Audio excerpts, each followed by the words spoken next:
Have you ever felt like you're waiting for the perfect moment to start something important? A moment that just never seems to arrive? Today, I want to tell you a story about a man who knew more about time than anyone, yet almost let it slip away. In a quiet, cobblestone town lived a man named Elias. He wasn't just any clockmaker, he was the finest in the land. People from all over would travel to his small, dusty shop just to marvel at his creations. His clocks didn't just tell time, they seemed to capture it. Each tick a tiny heartbeat, each chime a song. But Elias had a secret. Hidden away in the back of his workshop, under a velvet cloth, was his life's ambition, a masterpiece. This wasn't just a clock. It was a symphony of gears and springs, designed to be the most accurate, most beautiful timepiece ever created. He had spent years designing it, sourcing the rarest materials, and crafting each component with unimaginable precision. All that was left was the final assembly. But Elias was waiting. He was waiting for the perfect second. He believed that to bring such a perfect creation to life, the moment itself had to be perfect. He waited for a day with the perfect sunlight, the perfect humidity, the perfect silence. He'd wake up, check the conditions, and tell himself, not today. Tomorrow will be the day. But tomorrow never came. The sun was always a little too bright, or a distant dog would bark, or a sudden breeze would rustle the leaves outside his window. Each imperfection was an excuse. The perfect moment he was searching for was a phantom, always just out of reach. Days turned into weeks, weeks into months, and months into years. The velvet cloth over his masterpiece grew thicker with dust. As time passed, Elias grew older. The steady hands that could once place a gear the size of a pinhead began to tremble. His sharp eyes, which could spot the slightest flaw in a piece of polished brass, now needed spectacles. He missed out on opportunities. Young apprentices who had once begged to learn from him went on to open their own successful shops. Invitations to showcase his work at grand exhibitions were declined, always with the excuse that his greatest work was not yet ready.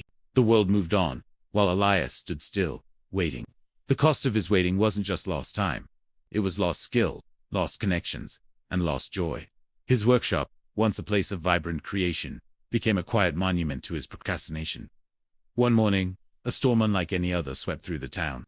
Thunder shook the very foundations of his shop. When the storm passed, Elias, shaken, went to check on his workshop.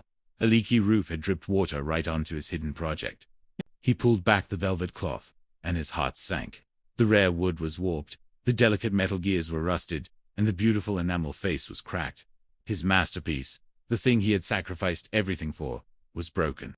It had been ruined not by an imperfect attempt, but by the slow, corrosive acid of inaction.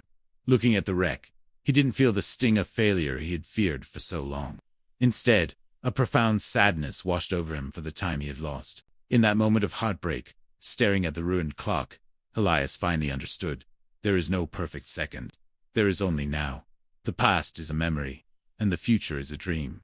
The only time we truly have is the present moment, with all its imperfections. The ticking of his other clocks in the shop no longer sounded like a promise of a future moment, but a reminder of the present slipping away. He realized his masterpiece wasn't the broken clock on the table. The real masterpiece was the life he could have lived, the skills he could have shared, and the joy he could have felt. Elias couldn't fix the broken clock, but he could fix himself. He spent his remaining years not waiting, but doing. He started teaching young clockmakers, sharing every secret he had once hoarded. He repaired old, forgotten clocks for the townspeople, bringing them back to life. He found more joy in fixing a simple cuckoo clock for a child than he ever had in dreaming of his flawless, unattainable masterpiece. He learned that the value of time isn't in its perfection, but in its use. So, how do we avoid falling into Elias's perfect second trap? How do we stop waiting and start doing? I want to share a practical system I call the TikTok system. It's simple, and it's about breaking down the illusion of perfection and building momentum. First, tick. This is your smallest possible action. Forget the entire project for a moment. What is the absolute tiniest step you can take right now? Not tomorrow, not in an hour, but right now. If you want to write a book, tick is not writing a chapter. It's opening a document and writing one single sentence. Just one. If you want to clean your house, tick is not cleaning the whole kitchen. It's putting one dish in the dishwasher. The goal of tick is to be so ridiculously small that it is impossible to say no to. It bypasses the part of your brain that feels overwhelmed. Second, talk. This is your dedicated, focused time block. After you've completed your tiny tick action, you set a timer for a short period, say 15 or 25 minutes, and You just work. No distractions. No checking your phone. No getting up for a snack. It's a sprint. When the timer goes off, you stop. You can take a break. Or, if you feel motivated, you could set another talk timer. The talk phase leverages the momentum you built with your tick. It creates a container for your focus. It's not about finishing the project. It's about winning that 25-minute block. Let's put it together. You want to start exercising.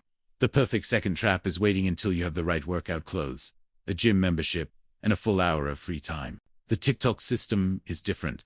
Your tick is putting on your running shoes. That's it. You can't argue with that. Once your shoes are on, you tell yourself, okay, let's talk. You set a timer for 10 minutes and just walk around the block. When the timer goes off, you're done. You've won. You've broken the inertia. The magic of the TikTok system is that it changes your goal. The goal is no longer finish the huge, scary project. The goal is complete one tick and survive one talk. By stringing together these small, manageable wins, you build momentum. You prove to yourself that you can take action. And more often than not, that one talk turns into 2 or 3. And soon, you're making real, tangible progress. You're not waiting for the perfect wave to surf. You're learning to paddle in the calm water. Ilias's story is a powerful reminder that the only time we have is now. Your life, your goals, your dreams, they're your masterpiece. Don't leave them under a dusty cloth, waiting for a perfect moment that will never come. Identify your tick, set your talk. Start building your masterpiece. One imperfect, beautiful second at a time. The clock is always ticking. Let's make every tick count. Thank you so much for watching. If this story resonated with you, let me know in the comments what tick you're going to take today. And if you want more content to help you make the most of your time, don't forget to like and subscribe. See you in the next video.